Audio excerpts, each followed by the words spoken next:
आप देख रहे हैं शिक्षा घर चैनल और आज हम बात करेंगे पॉलिटी की।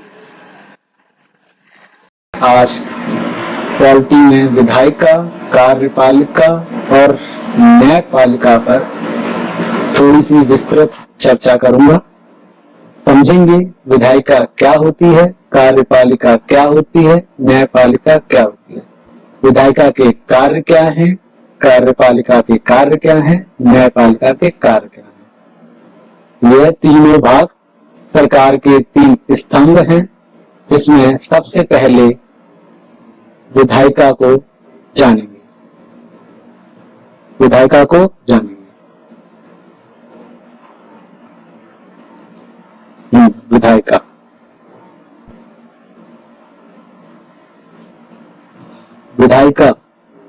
विधायिका केंद्र में संसद, राज्य में विधानमंडल। केंद्र में संसद के 2 भाग होते हैं, लोकसभा, राज्यसभा। इसी प्रकार विधानमंडल के भी 2 भाग होते हैं, विधानसभा, विधान परिषद। विधायिका केवल कानून बनाने वाली संस्था नहीं है। विधायिका केवल कानून बनाने वाली संस्था नहीं है। इसके पास कार्यपालिका का चयन और बर्खास्त करने की शक्ति है तथा लोकतांत्रिक राजनीतिक प्रक्रियाओं का केंद्र है, क्योंकि भारत एक लोकतांत्रिक देश है। संसद में बहस करना विधायिका का कार्य है, विरोध करना, बहिर्गमन करना, प्रदर्शन करना, सर्वसम्मति प्रदान करना, सरोकार करना और सहयोग करना आदि कार्य विधायिका के अंतर्गत आते हैं। भारत में द्विसदनात्मक विधायिका है। द्विसदनात्मक का मतलब संसद, लोकसभा और राज्यसभा। इसी प्रकार राज्य में भी द्विसदनात्मक विधायिका है, लेकिन कुछ राज्यों में है। वो राज्य इस प्रकार हैं: आंध्र प्रदेश, बिहार, कर्नाटक, महाराष्ट्र, तेलंगाना, उत्तर प्रदेश। तेलंगाना और उत्तर प्रदेश।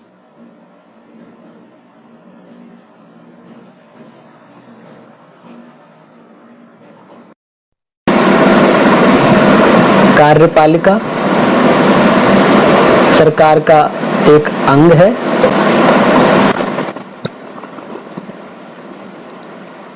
सरकार का एक अंग है जिसका कार्य विधायिका द्वारा स्वीकृत नीतियों और कानूनों को लागू करना और प्रशासन का काम करना है। कार्यपालिका विधायिका द्वारा जितनी भी नीतियां और कानून होते हैं उनको लागू करना काम होता है। इसमें कार्यपालिका में राष्ट्रपति, प्रधानमंत्री या मंत्री प्रशासनिक ढांचा, जिसमें सिविल सेवक सदस्य जैसे IAS, IPS, IFS आदि आते हैं। कार्यपालिका के प्रकार।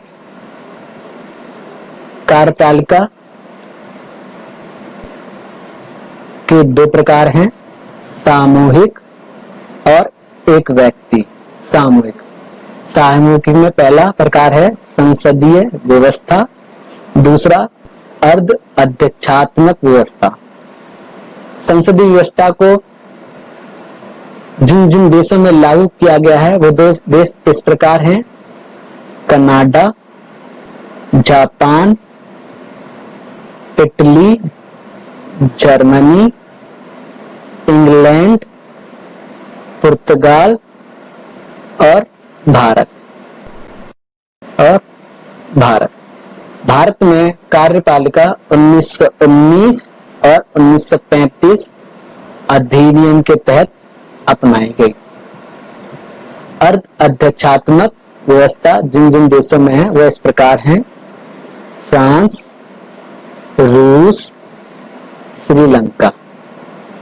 अध्यक्षात्मक जिन देशों में अध्यक्षात्मक व्यवस्था है वह इस प्रकार है: अमेरिका, ब्राजील, लैटिन अमेरिका आदि। प्रधानमंत्री या मंत्री राजनीतिक कार्यपालिका के अंतर्गत आते हैं। प्रधानमंत्री या मंत्रिपरिषद या अन्य मंत्री राजनीतिक कार्यपालिका के अंतर्गत आते हैं। प्रशासन या प्रशासनिक ढांचा सिविल सेवा सदस्य स्थायी कार्यपालिका के अंतर्गत आते हैं। व्यवस्था संसदीय व्यवस्था में सरकार के दो भाग हैं, एक नाम मात्र, एक प्रमुख। नाम मात्र में राजा जो संवैधानिक राजतंत्र का पार्ट है, जैसे इंग्लैंड में महारानी एलिजाबेथ। राष्ट्रपति संसदीय गणतंत्र के अंतर्गत आता है, जैसे भारत। ये औपचारिक शासन प्रमुख के अंतर्गत आते हैं। प्रमुख सरकार के प्रमुख भाग में है प्रधानमंत्री। प्रधानमंत्री विधायिका में बहुमत वाले दल का नेता होता है। यह विधायिका के प्रति जवाबदेह होता है। यह मंत्री परिषद का प्रधान या प्रमुख होता है। यह इसका प्रमुख होता है। यह कार्यपालिका का भी प्रमुख होता है। राष्ट्रपति नाम मात्र का प्रमुख होता है। अर्ध अध्यक्षात्मक इसमें देश का प्रमुख राष्ट्रपति, सरकार का प्रमुख प्रधानमंत्री। प्रधानमंत्री मंत्रिपरिषद, प्रधानमंत्री और मंत्रिपरिषद विधायिका के प्रति जवाबदेह होते हैं।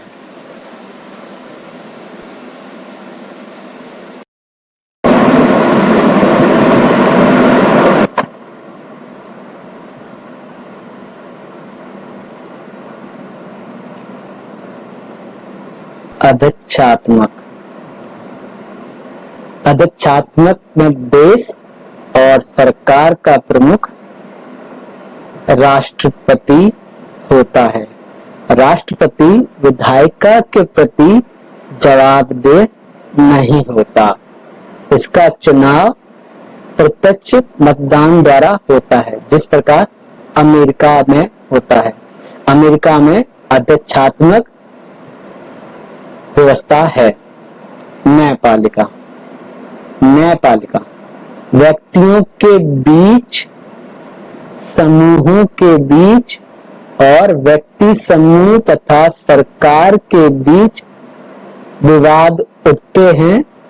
इन सभी विवादों को कानून के सिद्धांत के आधार पर एक स्वतंत्र संस्था द्वारा हल किया जाना चाहिए। या व्यक्ति हो या व्यक्ति समूह हो या व्यक्तियों समूह तथा सरकार के बीच जितने विवाद उठते हैं वह न्यायपालिका के द्वारा हल किए जाते हैं। न्यायपालिका एक स्वतंत्र निकाय है। जिसके महत्वपूर्ण कार्य निम्नलिखित हैं। पहला, कानून के शासन की रक्षा करना तथा कानून की सर्वोच्चता को सुनिश्चित करना।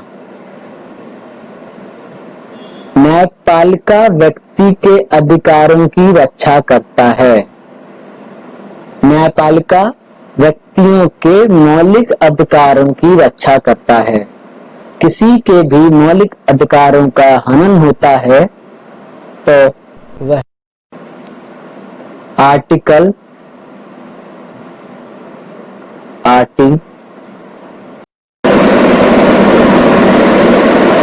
विवादों को कानून के अनुसार हल करना, लोकतंत्र की जगह किसी एक व्यक्ति या समूह की तानाशाही न ले, इसके लिए न्यायपालिका किसी भी राजनीतिक दबाव से मुक्त है।